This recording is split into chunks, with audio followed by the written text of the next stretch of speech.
Are you guys ready for a feast? I know I am. Let's dig in. I am Shivesh Bhatia, a baker and author. My specialty is desserts and I have a gigantic sweet tooth. And today I am taking my sweet tooth out for a special treat, all the way to New Zealand. That's right, we'll be talking to Gianpaolo Grazioli, who runs an ice cream parlor in Auckland. But hey, Giapo's no ordinary ice cream parlor. Their ice creams and gelatos are wild, wacky and also irresistible, both to look at and to taste. From wearable ice creams to ice cream cones shaped like selfie frames, Giapo is the king of Kiwi ingenuity. They offer it all.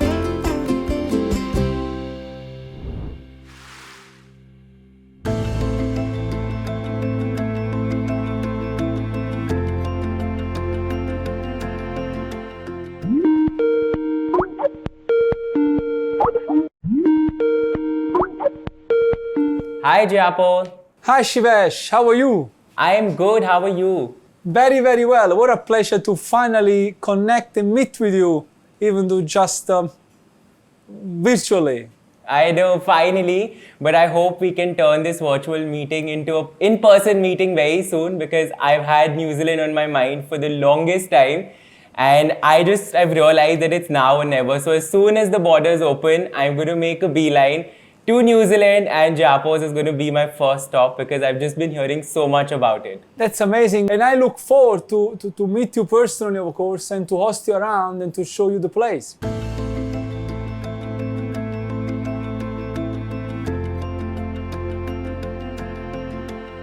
Giapo, the one thing that I'm looking forward to the most is probably the Pani Puri ice cream because a friend in Auckland tried it and they've been obsessed with it ever since. And I was just wondering, how do you even come up with a flavor as unique as that? Of course, the Pani Puri. Look, Pani Puri weren't a flavor.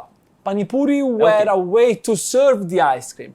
So we were putting the ice cream inside the puris, inside the pani. You see what I mean? Oh, very interesting. And so there would have been just a bite of ice cream like that. The idea came from one of my Indian chefs that used to work here and us going out to some Indian restaurants and, being served such a special way of a refresher. Sometimes they put refreshing water in the puri and that kind of resonated with me and I said, we should try it. And much to my surprise, they actually were incredibly successful and very popular. I'm sure because Indians, we love Pani Puri and it's called by different names in different regions, but I think we all love it the same. And I can't actually wait to try this version with the ice cream because it sounds very interesting. It'd be fun. We also did samosas. I don't know if you know about them.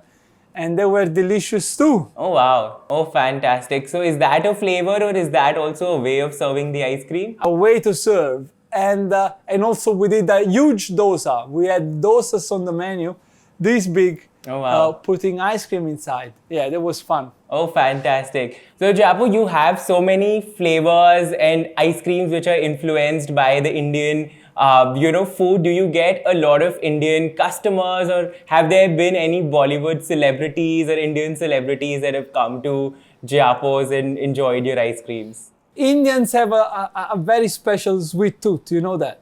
And they really know their food very, very well. They love good taste and they understand it. Yeah. So we are blessed by being surrounded by a lot of Indian customers.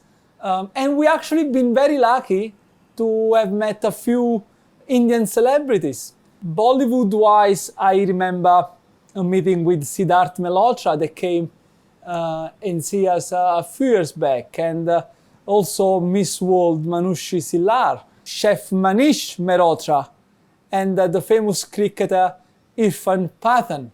So Giapo, do you use Indian spices or influences in your personal cooking as well? Or,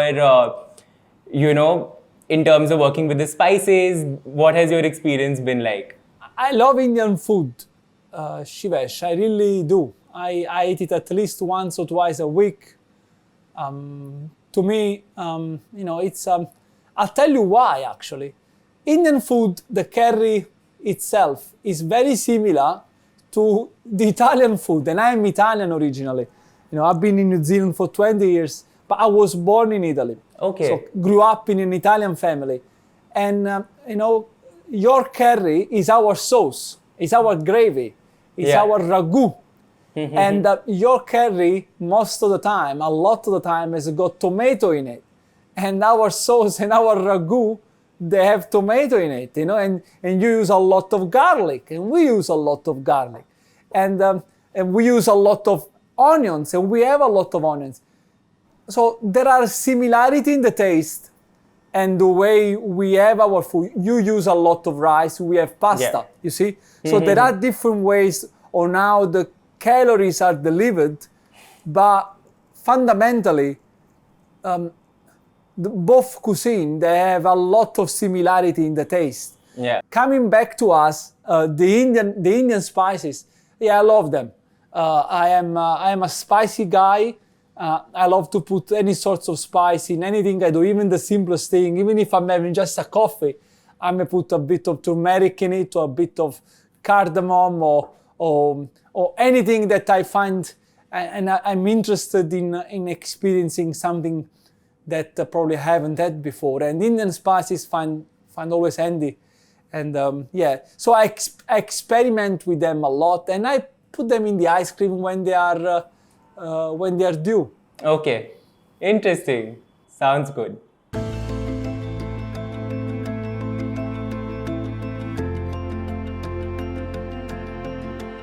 Shivesh, as this is a cultural baking masterclass, I was thinking, how about we do something together? And something that is traditionally New Zealand that requires no baking. So we make it extremely simple. How about that? Sounds good. The idea that I had, and you may find it funny in the name, is to put together a lolly cake, which is a traditional New Zealand cake that all the kids here grow up with, and my kids, they are extremely fond of. It's the type of cake that you have at birthdays, but also you prepare it for day after to go to school as a slice to put it in the lunchbox. It's very handy, and it's quite simple to put it together. Okay, so we do it together? Yes, please. Let's get started. The cake, so the cake has got very few ingredients. The difficult bit would be to put together the biscuit, the cookies, because this cake is usually created with a malted cookie. Because Giapo is a gluten-free kitchen, we find it very hard to buy pre-made stuff that is gluten-free. So we have to make our own. So we made some cookies, and we have used malted rice syrup to give a taste of malt in the cookie as a sweetener. Then I have some condensed milk here. I got some marshmallows. Okay, all right. Even I've got some marshmallows and condensed milk. I have a few candied cherries. All right. Okay, so these are just a special ingredients. And they're from Otago. They're delicious. It's just a small region. And I have a little bit of shredded coconut. All right. So let's start by putting the dry ingredients first. So Okay. I have the cookie. Okay. Giapo, I am using Parle-G today, which is a very popular Indian biscuit, and I think it's there in every Indian household. So I'm going to be using that today. So my version is going to be slightly different, but I'm going to work with the ingredients that I have. It'd be amazing. Awesome. It'd be great. So we first add the biscuits. I have a little bit of this. Yeah. Okay. Okay. Then I have the marshmallows. All right.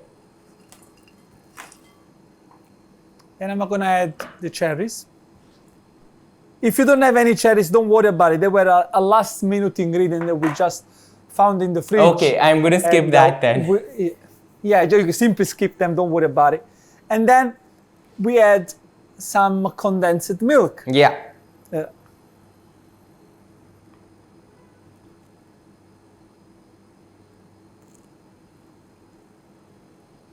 I'm gonna stop here.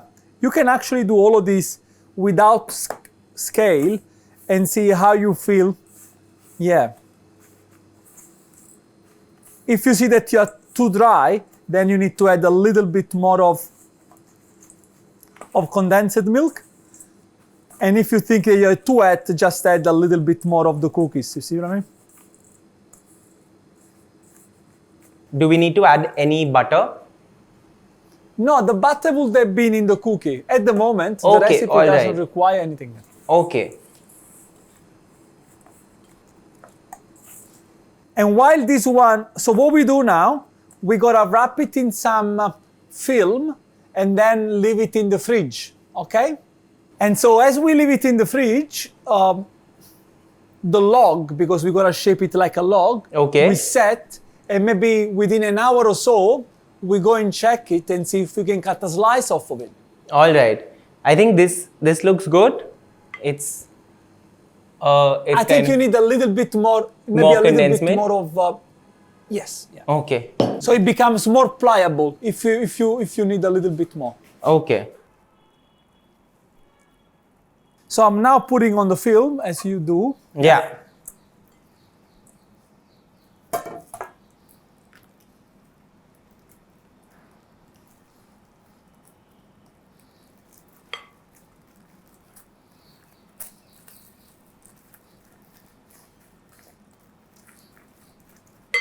Nice. Now I'm gonna go and put it in the fridge. Giapo, you're too And fast. I'll check it. Yeah. No, not really. I think you're doing well. It looks very good, yours. Okay. I think you should be done within an hour. It depends how wet it was, but usually within 30 minutes. 30 minutes is a good time, I think.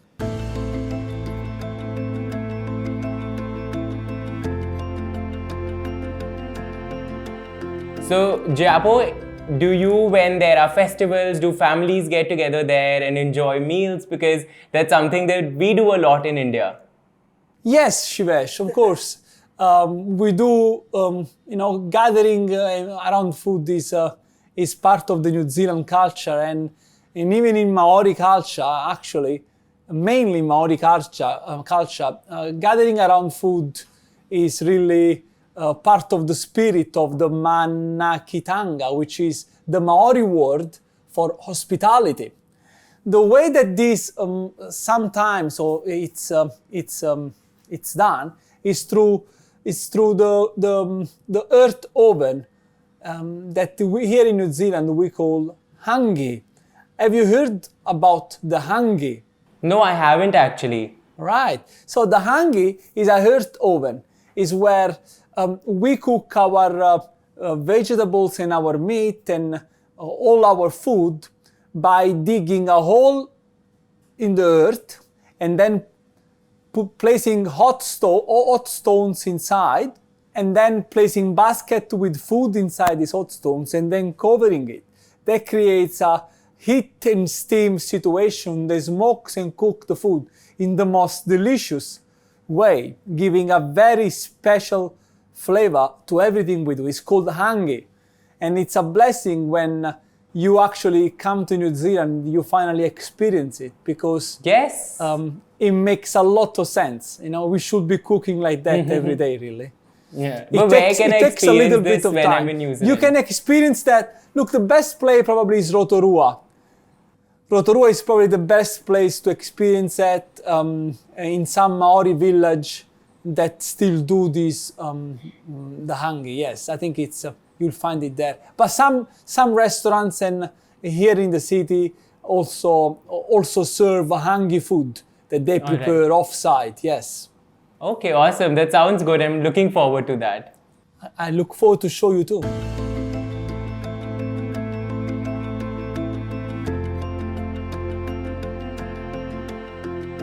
So, Giapo, I am somebody who always plans their holiday around food.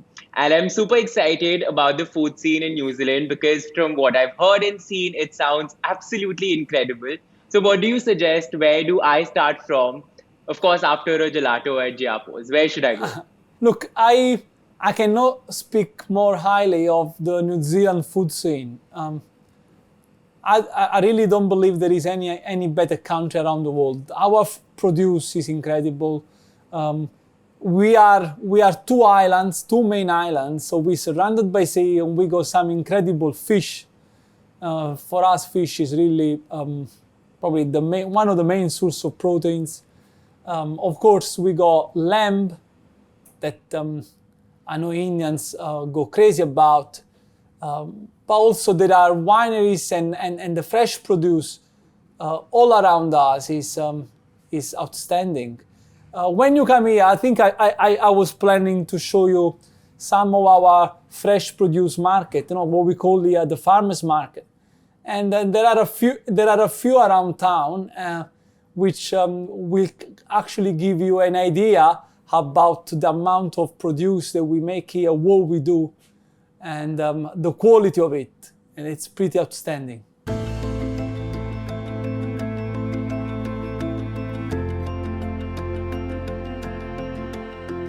So Giapo, everything that you've told me about the fresh produce in New Zealand sounds super exciting, but I'd also love to know more about the wine there and the wine growing regions. What are your favorites?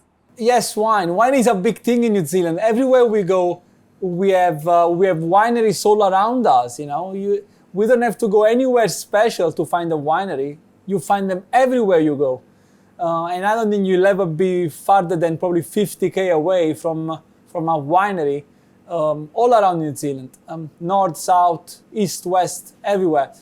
My favorite region, maybe Central Otago, Marlborough, Hawke's Bay, Chardonnay from the Hawke's Bay, Sauvignon Blanc, Pinot Noir from Central Otago, a Cabernet Sauvignon from Marlborough are probably my favorite. But all the others are also incredible and a wonderful tasting experience, I think. Oh wow, it sounds like there's a lot to explore in New Zealand when it comes to wine, and I'm looking forward to that. But Giapo, when it comes to restaurants, what are your favorites, when you have to eat out? Shivesh, I'm a pretty simple person, and so is my family. We eat out. When we go out, we essentially go and look for fresh, simple food, comfort food. The New Zealand Kiwi food scene is very vibrant. There are always new restaurants popping out, and the ones that are already there, they have a consolidated customer base, and they are incredible at what they do. I am a huge promoter of New Zealand food. I believe we are very underrated on the world scale. All our chefs here, they do an incredible work against all odds, and our food is second to none. Trust me, our produce is wonderful, and our food is delicious, and I'm very proud of it. I cannot speak highly of all of them all together.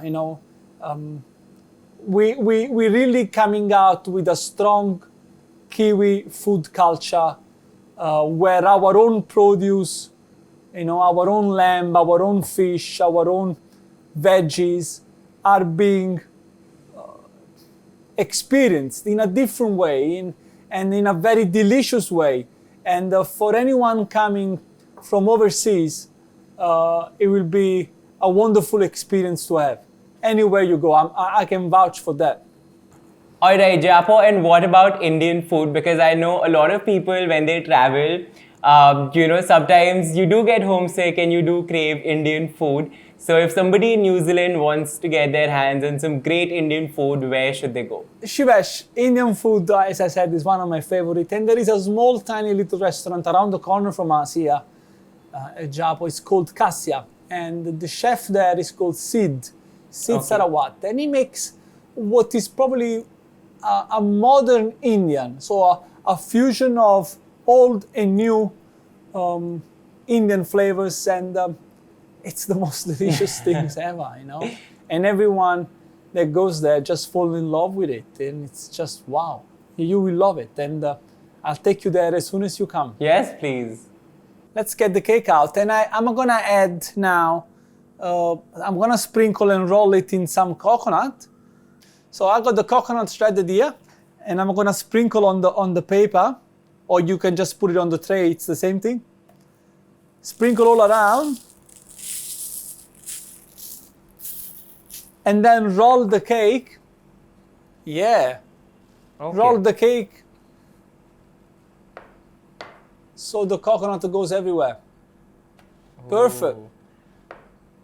And then I'm gonna sprinkle a little bit of this red raspberry to give it a little bit of a color. And if you don't have it, never mind, because it's not really traditional, but it's nice. And we are good to go. Shall we give it and see what it tastes like? Do you have a knife?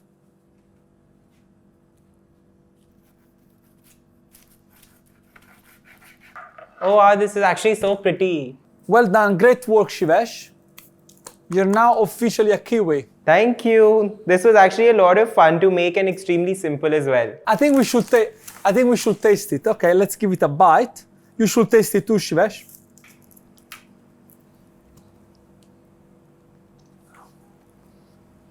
Oh wow. It's actually extremely different from any dessert that I've had before. And I'm not a big fan of coconut, but I think here it tastes really good.